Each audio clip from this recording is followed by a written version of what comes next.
이솝 이야기. 고양이 목에 방울달기. 쥐가 많은 집이 있었습니다. 쥐들은 온 집안을 쏘다니며 시끄럽게 굴었습니다. 벽에 구멍을 내고 고기도 훔쳐먹었습니다. 어느 날 집주인이 쥐들을 쫓아내려고 날쌘 고양이 한 마리를 사왔습니다. 그날부터 쥐들은 한 마리씩 고양이에게 잡아먹혔습니다.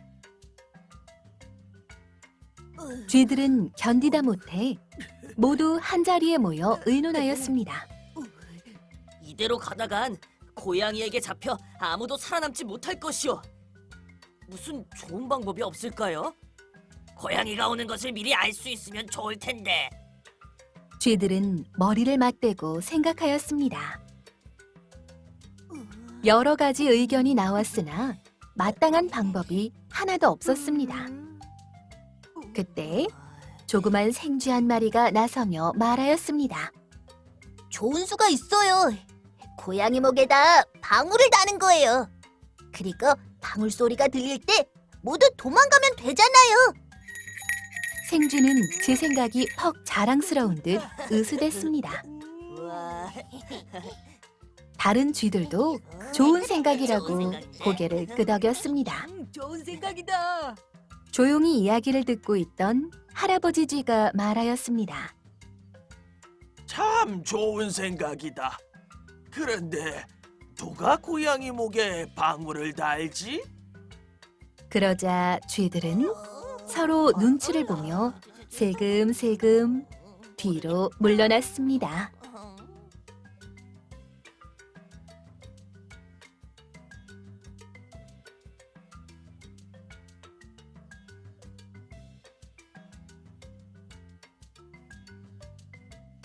사자와 쥐. 사자 한 마리가 낮잠을 자고 있었습니다. 이때 쥐 한 마리가 지나가다가 사자의 발을 밟고 말았습니다. 잠을 깬 사자가 앞발로 쥐를 슬며시 누르며 눈을 부라렸습니다. 쥐는 벌벌 떨면서 말하였습니다. 사자님, 제발 목숨만 살려주세요. 이 은혜는 잊지 않고 꼭 갚겠습니다. 그러자 사자는 코웃음치며 말하였습니다. 이놈아, 동물의 왕인 내가 너 같은 꼬마 녀석에게 무슨 도움을 받겠니? 하지만 이번만은 용서해 주겠다. 며칠 후 사자가 사냥꾼이 쳐놓은 그물에 사자 살려! 걸리고 말았습니다. 그물에서 빠져나오려고 몸부림쳤지만 나올 수가 없었습니다. 쥐가 사자의 으르렁거리는 소리를 듣고 달려왔습니다. 쥐는 이로 그물을 끊고 사자가 그물에서 빠져나오게 도와주었습니다. 그러고는 쥐가 말하였습니다. 사자님, 몸집이 작은 저도 사자님에게 도움을 줄 수 있다는 것을 이젠 아셨죠? 사자는 부끄러운 듯 얼굴을 붉혔습니다.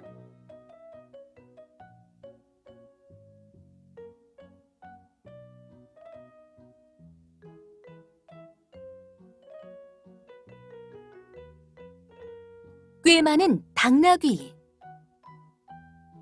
어느 날 당나귀가 무거운 소금 가마를 등에 지고 내를 건너고 있었습니다. 무슨 짐이 이렇게 무겁지? 아유, 무거워. 당나귀는 이런 생각을 하다가 그만 발을 헛디뎌 넘어지고 말았습니다. 당나귀는 물속에서 한참 동안 허우적거리다가 겨우 일어났습니다. 그런데 아까보다 짐이 훨씬 가벼워졌습니다. 아하, 이렇게 물에 빠지니까 짐이 가벼워지는구나. 이젠 무거운 짐을 지고 가지 않아도 되겠다. 당나귀는 신이 나서 걸어갔습니다. 다음 날 당나귀는 솜을 잔뜩 등에 지고 또 내를 건너게 되었습니다. 너무 무거워. 짐을 좀 가볍게 해봐야지. 당나귀는 내 한가운데서 미끄러진 척하며 일부러 넘어졌습니다. 그러나 물을 흠뻑 빨아들인 솜은 아까보다 엄청나게 무거운 짐이 되어 당나귀를 내리눌렀습니다. 당나귀는 솜과 함께 물속으로 가라앉고 말았습니다.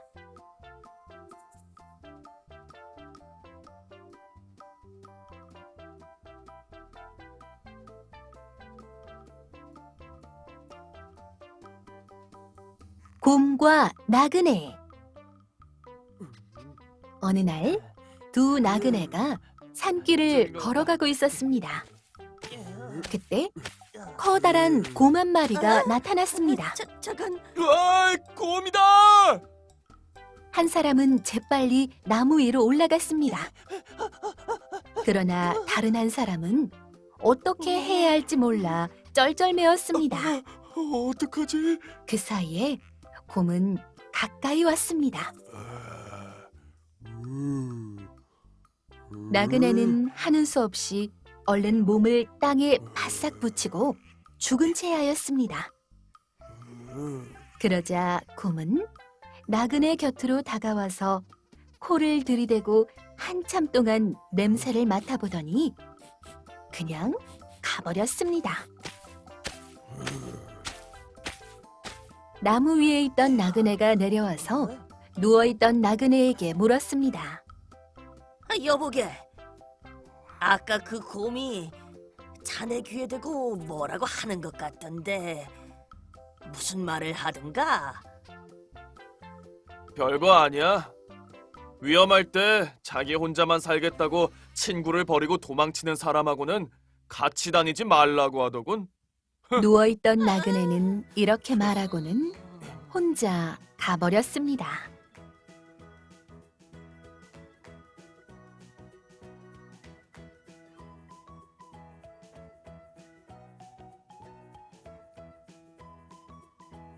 토끼와 거북.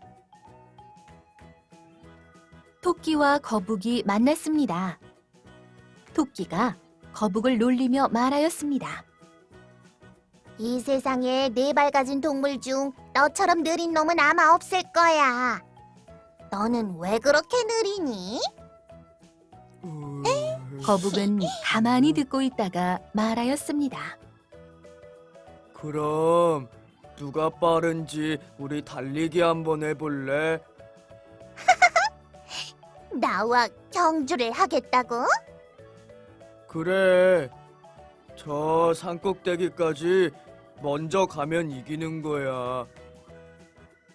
토끼와 거북은 산꼭대기를 향해 달리기 시작하였습니다.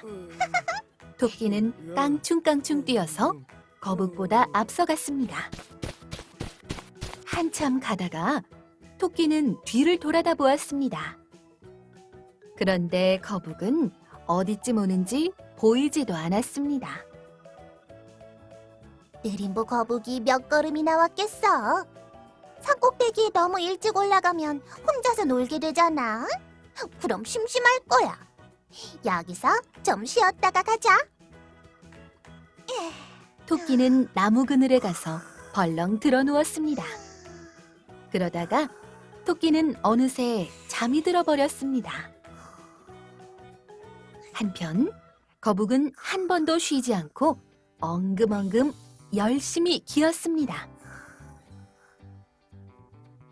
드디어 거북은 산꼭대기에 도착하였습니다.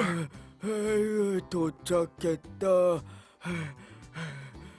토끼는 어딨지? 거북은 주위를 둘러보았지만 토끼는 보이지 않았습니다. 어디 있는 거야? 토끼는 잠이 깬 다음 부지런히 뛰어갔습니다. 그러나 때는 이미 늦었습니다.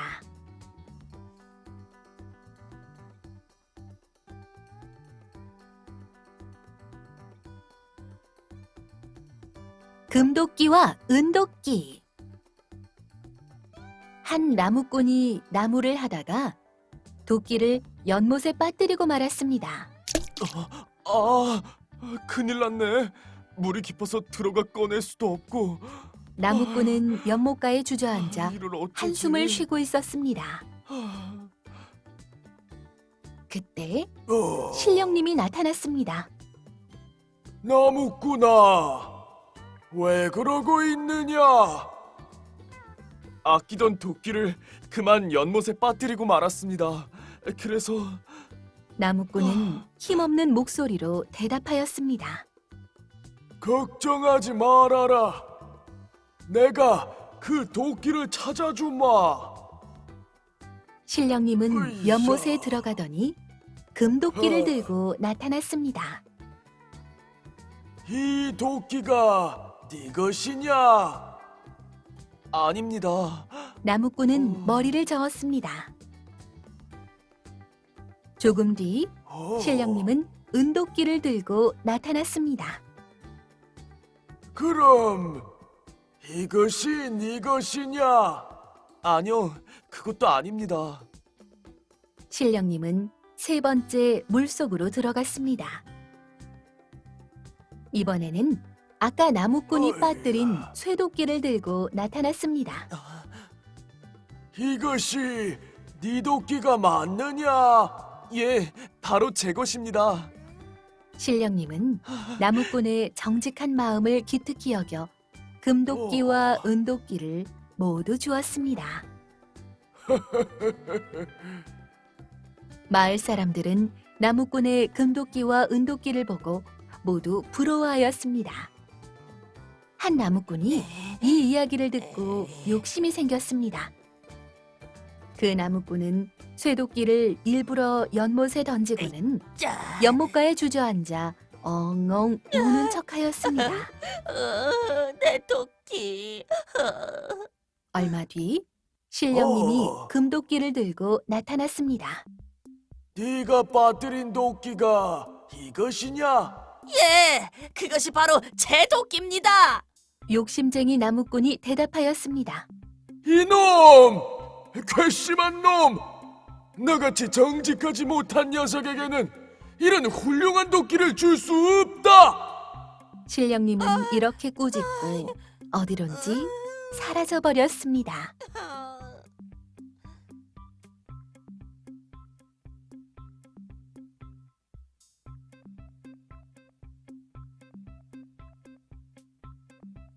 양치기 소년.